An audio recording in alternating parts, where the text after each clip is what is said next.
नमस्कार, आदाब। आवाज़ द वॉइस में आप सभी का स्वागत है। हमारे स्टूडियो में हमारे आज के ख़ास मेहमान मौलाना असगर इमाम साहब हैं। रमज़ान का महीना 12 महीनों में से जो अल्लाह ताला ने मुतय्यन फरमाए हैं वो रोज़े के लिए मुतय्यन है। और अल्लाह ताला ने बताया है कि पहली कौमों पर भी रोज़ा फ़र्ज़ था, ज़रूरी था, और आज भी ये फास्टिंग मुसलमानों पर ख़ास तौर पर ज़रूरी है। और इसलिए ज़रूरी है कि अल्लाह जल्ल शानहू का हुक्म है, जिसने हमको ज़िंदगी जीने का और ज़िंदगी को देने का काम किया है, उसी का ये हुक्म है कि रोज़ा रहना है। और इस्लाम के 5 बुनियादों में से एक अहम तरीन बुनियाद है ये, और उसको इस वक्त बहुत ज़्यादा बताने की ज़रूरत नहीं है कि उसके रूहानी फ़ायदे, यानी इंसान के अंदर कितनी तब्दीलियाँ लाता है, वो कितनी सच्चाइयों की तरफ लाता है, कितना सब्र और तहम्मुल का अमल का अदा करता है। और जिस्मानी एतबार से, कोलेस्ट्रॉल से लेकर के, ब्लड शुगर से लेकर के, और जितने तरह के ये बड़े बड़े अमराज हैं और बीमारियों की जड़ कही जाती है, उस हैसियत से भी सारी दुनिया के अहम डॉक्टरों और साइंसदानों ने इस पर रिसर्च के बाद कहा है कि ये एक बहुत बड़ी चीज़ है जो इन सब चीज़ों को कम करती है, दिमाग को बढ़ाती है। तो एक तो हम इसलिए रोज़ा रखते हैं कि इस्लाम की एक बुनियाद है, अल्लाह ताला ने उसको फ़र्ज़ किया है। दूसरे ये कि रूह की सफाई होती है, जो जिस्म का कोई भी फ़ायदा नहीं है, बल्कि उठा के फेंक देते हैं गड्ढे में ले जा कर के, या जला देते हैं कुछ लोग, तो वो उसकी कुल हैसियत है। लेकिन रूह जो है असली, कि उसकी भावनाएं बदल जाएं, इंसानियत को वो पहचाने, अपने जैसे भूखों और बेकपड़े के इंसानों को का दुख दर्द को वो समझे, और किस तरीक़े से उसके इफ्तार में, उसके सहरी में, और किस तरीक़े से कि कोई आदमी भूखा प्यासा अपनी हलाल बीवी को छोड़ देता है दिनों में, तो उससे कहीं ज़्यादा और ज़रूरी चीज़ ये है कि इंसान झूठ न बोले, धोखा न दे, अल्लाह के साथ शरीक न ठहराए, और कीना कपट किसी के ख़िलाफ़ न रखे, बल्कि जो चीज़ अपने लिए पसंद करता है वो सब दूसरों के लिए भी पसंद करे। तो इन सारे फ़वाइद को मद्दे नज़र रखें तब भी, और ऊपर वाले का ये हुक्म है अल्लाह जल्ल शानहू का, उस एतबार से भी ये फास्टिंग ज़रूरी है, फ़र्ज़ है, इस्लाम का एक पिलर है। उपवास हर धर्म में बहुत ज़रूरी है। हम डॉक्टर विमल से जानेंगे कि उपवास जो है हिंदू धर्म में मेंटली फिज़िकली क्या फ़ायदेमंद है और ये क्यों रखा जाता है। जी, आपका जो प्रश्न है वो केवल आपके कल्याण के लिए नहीं, जितने भी लोग इस ब्रॉडकास्ट को या इस प्रसारण को देखेंगे, ये सबके कल्याण के लिए है। वास्तव में भारतीय सनातन संस्कृति में बिना वैज्ञानिकता के, बिना वैज्ञानिक कारण के किसी भी चीज़ को समाहित नहीं किया गया है। यदि उपवास या व्रत की एक व्यवस्था बनाई गई है तो उसका एक विशेष कारण है जी। तो उसका आध्यात्मिक कारण, भौगोलिक कारण और उसका सांस्कृतिक कारण, अनेक कारणों से जो है ये सारी की सारी व्यवस्था प्राचीन युगों से ही बनाई गई है। पर्टिकुलरली अगर हम उपवास की बात करें तो सबसे पहले हमें ये समझना चाहिए कि उपवास शब्द का अर्थ क्या है जी। यदि हम केवल उप और वास, इन 2 शब्दों के अर्थ को समझ लें तो उपवास क्या है ये हमें पूरी तरह से समझ में आ जाएगा। उसके बाद उसकी व्याख्या आगे भी है, पर यदि हम इतना ही समझ लें तो लगता है कि उपवास शब्द की सार्थकता हम लोग समझ जाएंगे जी। उपवास शब्द में एक उपसर्ग है और एक वस धातु है। वस धातु का अर्थ होता है रहना, और जब धातु में हम उपसर्ग लगा देते हैं कि तो धातु का अर्थ जो है थोड़ा सा बदल जाता है। तो यहाँ पर वस धातु का अर्थ है रहना, और यदि हम इसमें उपसर्ग लगा देते हैं तो ये बन जाता है उपवास, जिसका अर्थ होता है समीप में रहना। अब प्रश्न ये है किसके समीप में रहना। तो उपवास जो है आध्यात्मिक कारणों से भी किया जाता है और धार्मिक कारणों से भी किया जाता है जी। तो धार्मिक कारणों से जब हम उपवास करते हैं तो परमात्मा के समीप में रहना, और आध्यात्मिक कारणों से जब हम उपवास करते हैं तो उसका तात्पर्य होता है प्रकृति के समीप में रहना जी। तो केवल मनुष्य का ही जीवन इससे सौंदर्यकरण की तरफ बढ़ता है, आगे बढ़ता है, वो नहीं है। इससे प्रकृति के प्रति भी हमारी निष्ठा का पता चलता है। आजकल एक खाना जो देखते हैं, आजकल की जो प्रेजेंट लाइफ है, हम देखते हैं कि रमज़ान में एक फ़ैशन सा बन गया है, गली गली होटल्स हैं। तो क्या करना चाहिए आजकल के लोगों को कि जो खाने में ही ज़्यादा तवज्जो देते हैं, जोर देते हैं? देखिए, खाने का मसला तो ये है कि रोज़ा एक फ़लसफ़ा समझाता है और सारी दुनिया इस वक्त मानती है कि, और फ़ारसी में कहते हैं कि जिस्तन बराए खुर्द नहीं बल्कि खुर्दन बलाए जिस्त, यानी खाना उतना ही खाना है जिसमें जिस्म में एनर्जी रहे, आप अपना और कौम और मुल्क और मिल्लत का भला कर सकें ताकतवर हो करके, वरना खाने के लिए ज़िंदगी नहीं है। तो ये होटलों का भरमार होना और तरह तरह का मसनूआत और नए नए तरीक़े से फास्ट फूड, ये सब तो सब डॉक्टर कह रहे हैं कि हानिक हैं, ऐसे भी कहते हैं। और रोज़ा तो इसीलिए आया था कि आपके अंदरूनी सफाई भी ढंग से हो जाए, और चूँकि आप अल्लाह के लिए हैं और तो मुकम्मल तौर पर आप जितने खुराफात हैं जिससे सोसाइटी में, मुल्क में, मिल्लत में दंगे फसाद, दुश्मनियाँ, एक दूसरे से अदावत हैं, वो सब बिल्कुल ख़त्म हो जाए। तो जाहिर बात है कि इंसान जब रमज़ान में भी और उसी तरीके से भरपेट खाएगा और उसी तरीके से बेहंगम तरीके से खाएगा या खाने का एक मशगला बना लेगा, तो ये रोज़े के मकासद को पूरा नहीं करता। अल्लाह के रसूल सल्लल्लाहु अलैहि वसल्लम चंद खजूर पर, जिसके बड़े फ़वाइद हैं खजूर के, कि कितना वो जिस्म को कवर करता है, ताकत को, सारी ग्लूकोज को, सब चीज़ों को, तो वो भी है कि आप चंद खजूरों से इफ्तार करते थे। लेकिन इस वक्त जो हम देख रहे हैं, जिस तरह के लोग जितना खाने पीने पर एहतमाम करते हैं, ये बहुत अच्छी चीज़ नहीं है, न जिस्म के लिए है, न रोज़े के रूहानी फ़लसफ़े के लिए, न जिस्मानी फ़वाइद के लिए। तो उससे बहुत हद तक परहेज़ करना चाहिए। मेंटली और फिज़िकली, यदि हम मेंटली इसकी बात करें तो सबसे पहले जो है कि भगवान श्री कृष्ण गीता में भी कहते हैं कि आहार जो है सात्विक, राजसिक और तामसिक 3 तरह का होता है।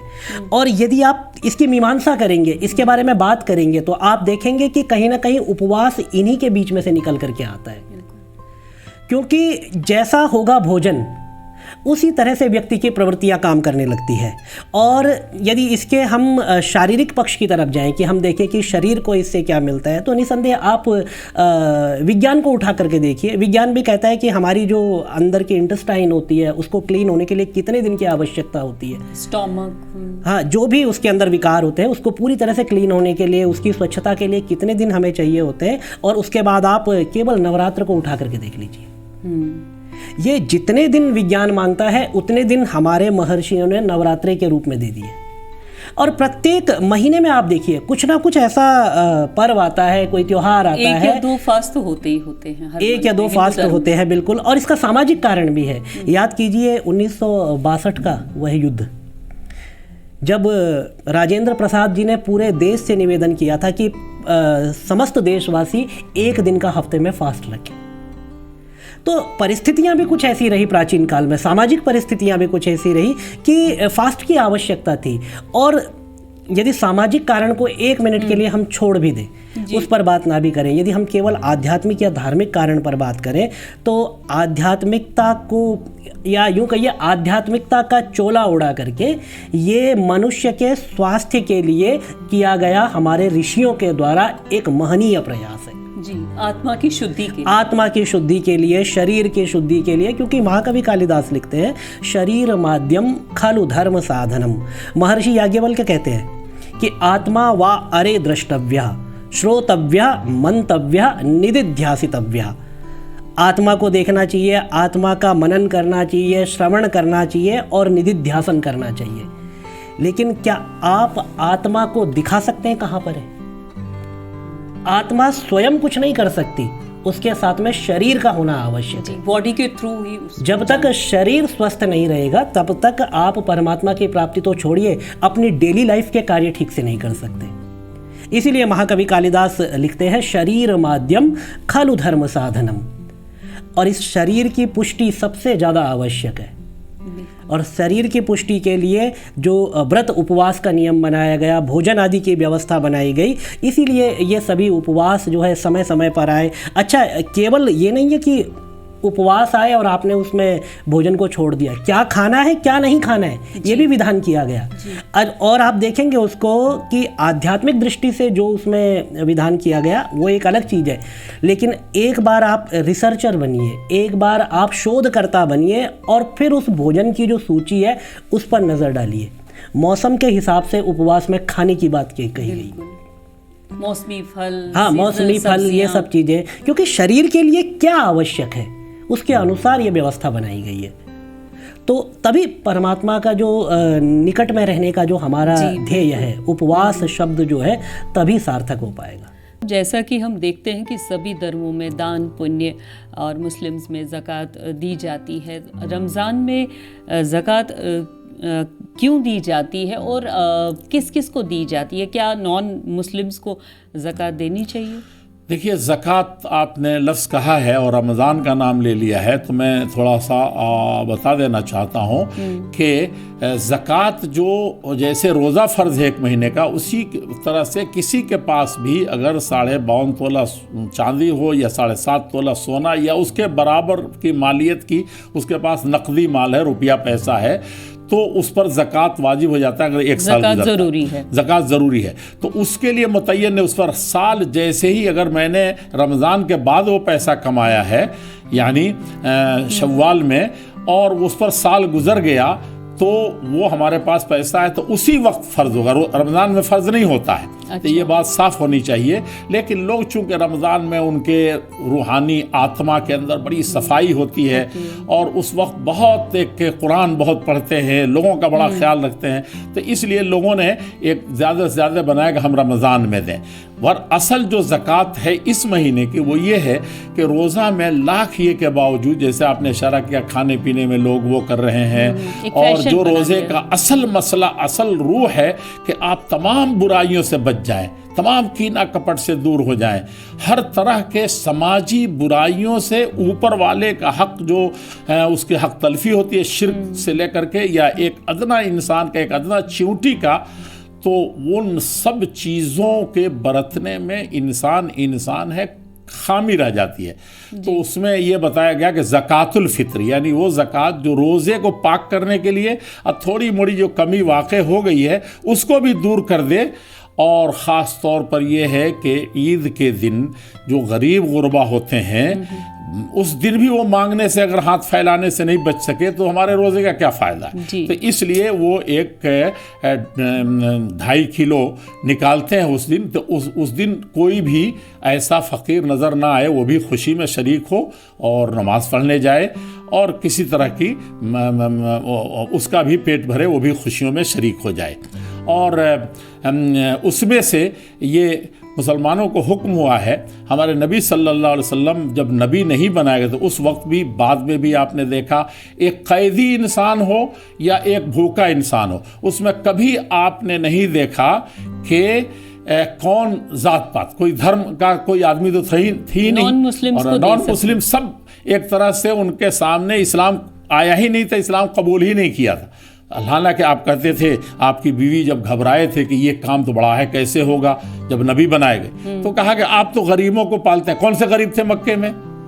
एक भी कोई जिसको मुसलमान कहते हैं उस तरह से नहीं था।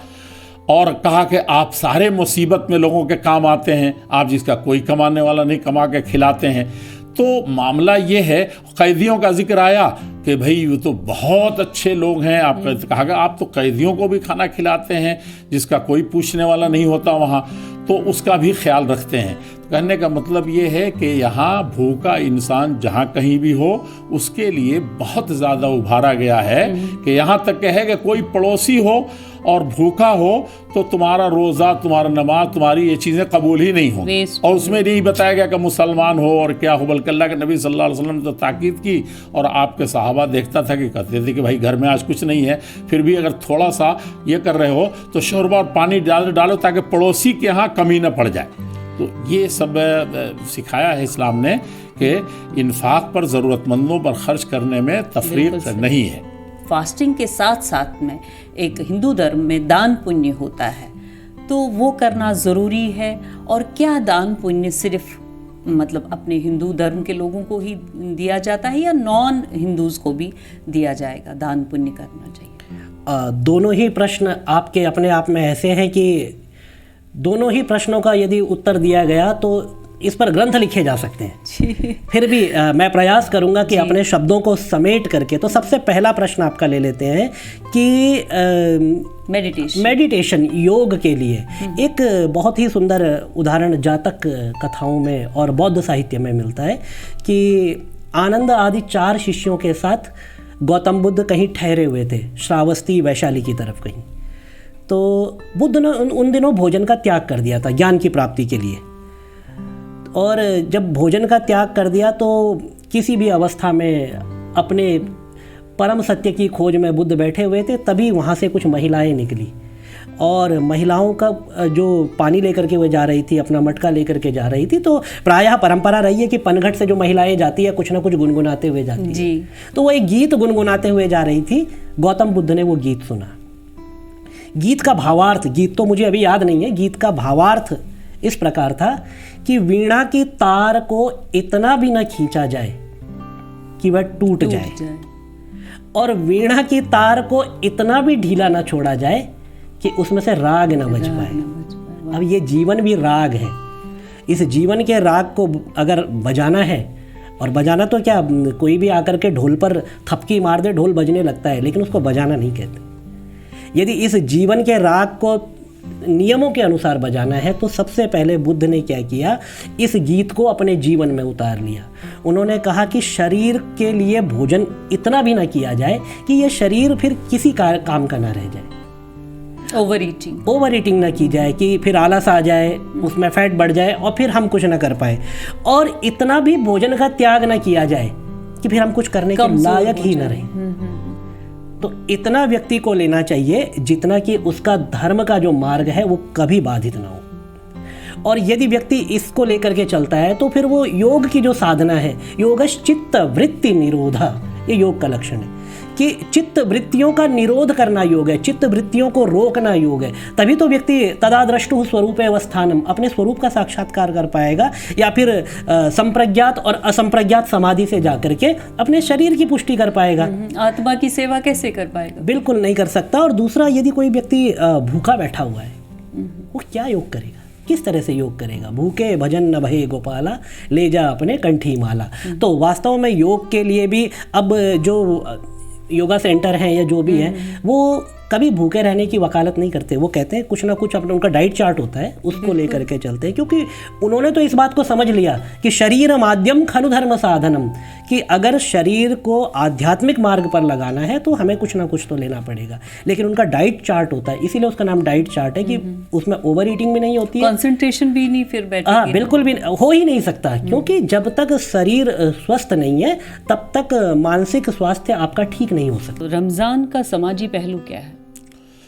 रमज़ान में हकीकत ये है कि रमज़ान का सबसे समाजी पहलू, जिस वक्त समाज हमारा बर्बाद हो रहा है और हम लोग दिल्ली में रहते हैं तो पोल्यूशन और कसाफत, जो जिस तरह से हम लोग रोज़ घोंटते हैं जहर को, तो उससे ज़्यादा ख़राब चीज़ इस वक्त हमारे दरमियान जो आपस की दुश्मनी है, कीना है, कपट है, हसद है, वो सबसे बदतरीन चीज़ है। और इस रोज़े में समाजी, आपको मैं इस जल्दी में मैं क्या कहूँ, लेकिन हमारे नबी सल्लल्लाहु अलैहि वसल्लम ने फरमाया कि अगर कोई भूखा रहता है, प्यासा रहता है, अपने हलाल बीवी को छोड़ देता है, लेकिन गलत जगह देखना, गलत जगह जाना, और इसी तरीक़े से वो झूठ और फ्रॉड और ख़यानत नहीं छोड़ता है, तो अल्लाह को ऐसे भूखे प्यासे रहने से कोई मतलब नहीं किसी भी तरह से।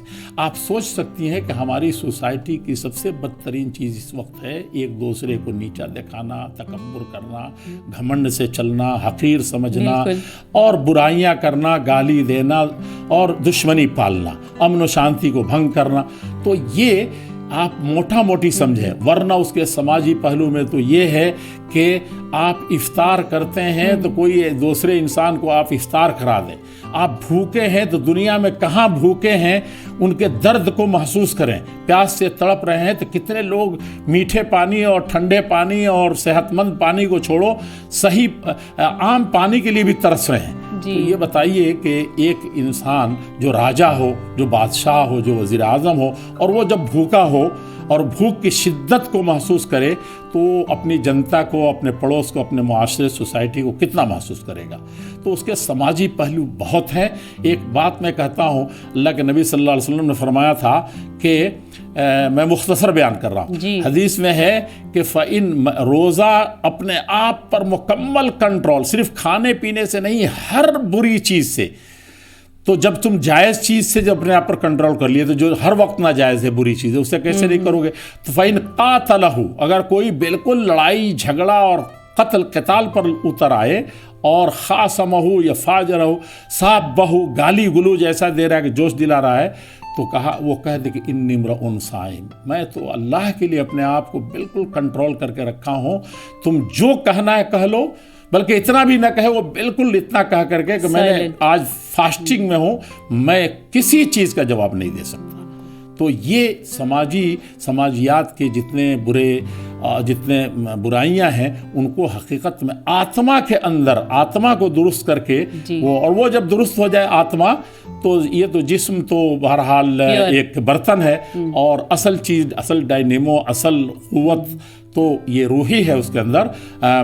उसको कहते हैं कि अंतला बिल जिस्म बल बिर्रूह इंसानु, कहा कि तुम जिस्म की वजह से आदमी या मनुष्य नहीं कहला रहे हो, बल्कि जो तुम्हारे अंदर आत्मा है वो है, वही असल तुमको इंसान और मनुष्य बनाता है। और वो जब ठीक हो गया तो सारी दुनिया ठीक हो गई।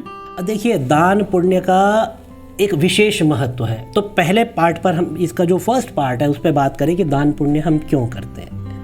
तो दान पुण्य किस लिए करते हैं, ये इसके आध्यात्मिक कारण अलग है और धार्मिक कारण अलग है और सामाजिक कारण। फास्टिंग के दौरान, हाँ, फास्टिंग के दौरान दान पुण्य क्यों करते हैं। एग्जाम्पल के लिए हम ले लेते हैं, जैसे कि हमने मकर संक्रांति का व्रत किया, और मकर संक्रांति के समय हम जो है लोग फास्ट करते हैं, और फिर प्रायः हम लोग समाज में देखते हैं लोग दान भी करते हैं। जी, दान करते हैं। तो दान का जो विशेष महत्व है, अमावस्या का दान करते हैं। वास्तविक दान उन लोगों तक भी उस लाभ को पहुंचाने की प्रक्रिया है जो इससे वंचित है। जब हम मकर संक्रांति का दान करते हैं, अमावस्या का दान करते हैं, तो वहाँ पर हम अन्न आदि वस्तुओं का दान करते हैं जी। और उन लोगों को वह दान दिया जाता है कि जिनको वो प्राप्त हो तो वो उसका उपभोग करें, उसका प्रयोग करें। गरीब तो परमात्मा की कृपा से संसार में कोई भी नहीं है, पर हाँ, किसी को किसी चीज़ की आवश्यकता होती है तो उसको वो वस्तु दे दी जाती है। तो दान का विशेष महत्व है, चाहे वो नॉन हिंदू ही क्यों ना हो। नहीं, नॉन हिंदू में एक्चुअली भगवान श्री कृष्ण गीता में कहते हैं, देशे काले च पात्रे च तद्दानम सात्विकम स्मृतम। जब दान दिया जाए तो देश, काल और पात्र, तीन चीज़ों को भली भांति देखा जाए, उसके बाद दान देना चाहिए। तो दान तो सत्पात्र को ही दिया जाएगा, जो शास्त्रों में बताए गए हैं उन्हीं पात्रों को दिया जाएगा दान हम किसी दूसरे को, या जैसा आपने कहा नॉन हिंदूज़ को, हम दान इस तरह से नहीं दे सकते। और बहुत सारे दान ऐसे हैं जो हम ब्राह्मणेतर किसी दूसरे को भी नहीं दे सकते जी। तो देश, काल और पात्र का चयन आप नहीं करेंगे। हाँ ठीक है, समुदाय में से आप चयन कर सकते हैं, लेकिन व्यक्ति इसमें ये नहीं कहेगा कि मैं किसी को भी दान दे दूं, क्योंकि अगर आपने इस तरह से दे दिया तो फिर वो उपहार है, वो दान नहीं है। उपहार आप किसी को भी, कहीं पर भी, किसी की सहायता के लिए दे सकते हैं, लेकिन दान आप नहीं दे सकते। दान के लिए आपको शास्त्र प्रक्रिया का अनुसरण करना पड़ेगा, उस रूल के हिसाब से, उस डिसिप्लिन को फॉलो करना पड़ेगा। और भगवान श्री कृष्ण कहते हैं गीता में, यह शास्त्र विधि मुत्सृज्य वर्तते कामकारतः। जो शास्त्र विधि का अनुसरण नहीं करता है वो फिर उसका कर्म फलीभूत नहीं होता है। तो दान की प्रक्रिया जो है वो तो नियमों में बंधी हुई है, उपहार की प्रक्रिया का कोई नियम नहीं है। उपहार आप किसी को सहायता करने के लिए प्रेमवश कैसे भी आप उसको उपहार दे सकते हैं, लेकिन यदि आपने दान शब्द का प्रयोग किया है तो उसके लिए आपको जो श्रुति स्मृति आदि ग्रंथों में जो दान की महिमा है उसके अनुसार करना पड़ेगा। तो फास्टिंग मेडिकली क्या हेल्प करता है? फास्टिंग मेडिकली शरीर का जो तंत्रिका तंत्र है उसको ठीक से काम करने के लिए प्रेरित करता है, या एक उसको निश्चित एक ब्रेक देता है। एक दिन यदि हम भोजन नहीं करते, बहुत बार हम देखते हैं कि ज़्यादा पेट खराब हो जाए तो एक टाइम का खाना हम स्किप कर देते हैं। उससे क्या होता है कि वो बिना दवाई लिए सेंटर में आ जाता है, ठीक हो जाता है। डॉक्टर्स भी यही एडवाइस करते हैं, और यही तो फास्टिंग की प्रक्रिया है। पहले देखिए, पहले तो डॉक्टर्स, बहुत पुराने ज़माने में डॉक्टर्स नहीं होते थे, मतलब इतने ज़्यादा जो गाँव के लोग थे वो कहते थे कि गर्म पानी पियो और बस आप ठीक हो जाओगे, और 1-2 दिन फास्ट कर लो। 1-2 दिन फास्ट कर लो तो एकादशी 2 हो गई, अमावस्या और पूर्णिमा 4 फास्ट हो गए। पेशेंट्स के लिए हम बात पेशेंट्स के लिए अगर आप बात कीजिए तो पहले जब एकादशी, अमावस्या ये फास्ट जब किए जाते थे तब कोई पेशेंट होता ही नहीं था। तब आवश्यकता नहीं पड़ती थी, क्योंकि शरीर काम करता था। सिस्टम को इस तरह से बनाया गया है कि फिर डॉक्टर या वैद्य की आवश्यकता, यद्यपि मैं ये नहीं कहता कि समाज में उनकी आवश्यकता नहीं थी, उनकी बहुत बड़ी आवश्यकता थी, लेकिन हाँ, इस तरह की चीज़ों के लिए उनकी आवश्यकता नहीं पड़ती थी। और यदि भोजन से विकार उत्पन्न हुआ है तो फिर उसमें भी दवाइयां नहीं दी जाती थी, घर में ही कोई आयुर्वेदिक, मतलब भोजन के विकार को दूर करने के लिए फिर भोजन ही दिया जाता, तो अलग तरह का भोजन, जो कि, और यही फास्ट में निर्धारित किया गया, उपवास में निर्धारित किया गया कि इसमें ये खाना चाहिए, उसमें वो खाना चाहिए, तो उससे व्यक्ति जो है स्वस्थ भी रहता है और अपने जो है जीवन को इस तरह से चला, मतलब कोई उसमें जो हर्डल्स होते हैं बीच में वो फिर नहीं आते थे। इसीलिए जो पुराने लोग हैं उनको देखिए 70-80 साल के हैं, अब मैं देखता हूँ जब मैं बाहर जाता हूँ हेल्दी रहते हैं और शरीर बिल्कुल छरहरा होता है उनका, दुबला पतला शरीर, लेकिन इस तरह से होता है कि शायद हम चलने में एक बार ये सोचे कि कैसे जाएंगे, वो लोग बड़े मस्ती से अपना कार्य करते हैं। आज की जो स्ट्रेसफुल लाइफ है उसके लिए फास्टिंग कितना ज़रूरी है? स्ट्रेसफुल लाइफ में फास्टिंग तब काम करेगी जब आप अपने खाने का नियम बनाएंगे। अब आप मीटिंग करते करते रात को 12 बजे अगर आप डिनर उसको कह रहे हैं तो पता नहीं वो डिनर है कि क्या है, तो तब तो फास्टिंग आप कितनी भी कर लीजिए, क्योंकि यदि आप प्रकृति के नियमों की अवहेलना करेंगे तो फिर आप कितने भी फास्ट रखिए फिर कुछ नहीं होने वाला। तो सबसे पहले अपने सिस्टम को संभालना पड़ेगा, यदि शेड्यूल को हमें ठीक करना पड़ेगा। और योग में भी तो यही जो मैंने पहले भी बात की थी, योगश चित्त वृत्ति निरोधा, चित्त वृत्तियों को रोकना है। चित्त वृत्ति कहती है कि काम करते रहो, फ़ोन आ गया फ़ोन करते रहो, और आपने अपना खाना छोड़ दिया, आपने अपना समय छोड़ दिया, जो भी आपका विशेष कार्य का समय लगे रहते हैं। तो बस सबसे पहले उसको ठीक करना पड़ेगा। केवल फास्टिंग से कुछ नहीं होने वाला, क्योंकि बहुत सारे लोग कहते हैं कि हम तो इतने व्रत उपवास रखते हैं, यद्यपि उनका जो कहना होता है वो धार्मिक दृष्टि से होता है, लेकिन यदि वो इसको शारीरिक दृष्टि से भी देख रहे हैं तो वो तभी काम करेगा जब आप एक शेड्यूल बना करके चलेंगे। बिना शेड्यूल बनाए, क्योंकि डॉक्टर की दवाई भी तब असर करती है जब वह नियम पूर्वक ली जाती है। जब हम एंटीबायोटिक लेते हैं तो उसका एक कोर्स होता है प्रॉपर, 8 घंटे बाद लीजिए। हाँ, 8 घंटे बाद। अब हम वही 4-4 घंटे में लेने लगे या आप 16-16 घंटे में लेने लगे तो वो फिर कितनी भी आप दवाई ले लीजिए सब निष्फल है। तो इसी तरह से फास्टिंग का भी है, यदि आप चाहते हैं कि जीवन में इसका प्रभाव पड़े, सकारात्मक प्रभाव पड़े, क्यों, तो उसके लिए सबसे पहले तो अपने शेड्यूल को ठीक करना पड़ेगा। ये जो लेट नाइट खाने की आदत है या फिर जो सुबह शुरू होती है 11 बजे 12 बजे, वो फिर हाँ आपके फास्टिंग के प्रभाव को फिर ख़त्म कर देती है, क्योंकि एक दिन तो वो सुधार देगा लेकिन कल से फिर आप वही करेंगे जो आप करते आ रहे हैं, तो वो काम नहीं करने वाला। उसके लिए तो आपको नियम का पहले पालन करना पड़ेगा, और यदि आप नियम का पालन करते तो संभवतः फिर फास्ट आपके इतने ज़्यादा कॉम्प्लिकेटेड नहीं रह जाएंगे। जी।